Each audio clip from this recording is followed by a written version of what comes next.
अरे एवढ्या मोठ्या पोरींच्या गर्दीत विशाल रुपये गेला तरी कुठं? रामकृष्ण हरी मंडळी आणि जय शिवराय. शुभ सकाळ सर्वांना. यशाची गुरुकिल्ली म्हणजे आत्मविश्वास.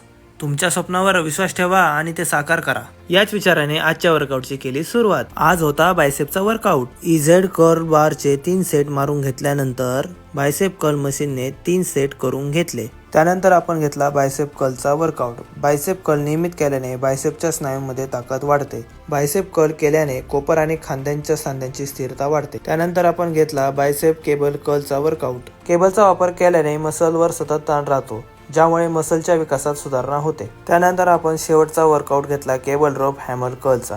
त्याचे आपण 3 सेट पूर्ण करून घेतले. अशा प्रकारे बायसेपचे सगळे वर्कआउट आपण पूर्ण करून घेतले आणि सुरुवात केली स्ट्रेचिंग करण्यासाठी. बॉडी स्ट्रेचिंगमुळे खूपच रिलॅक्स झाली होती. त्यानंतर मी गेलो घरी. घरी गेल्यानंतर मी माझं आवरून घेतलं आणि निघालो ऑफिसला. ऑफिसमध्ये पोहोचून मी केली कामाला सुरुवात. आज ऑफिसमध्ये खूपच वर्कलोड होता. ऑफिसचं सगळं काम संपल्यानंतर मी गेलो क्रिकेटची मॅच पाहण्यासाठी. तिथं गेल्यावर पाहत होतं काय ते रचत होते रणनीती पुढच्या टीमला हरवण्यासाठी. जणू काय ही वर्ल्ड कपचीच मॅच चालू आहे. 2 टीम मध्ये खेळाचा डाव चांगलाच रंगला होता. खेळाचा आम्ही घेतला आस्वाद. त्यानंतर मी गेलो घरी. अशा प्रकारे संपला माझा दिवस. भेटूया उद्याच्या ब्लॉग मध्ये. धन्यवाद.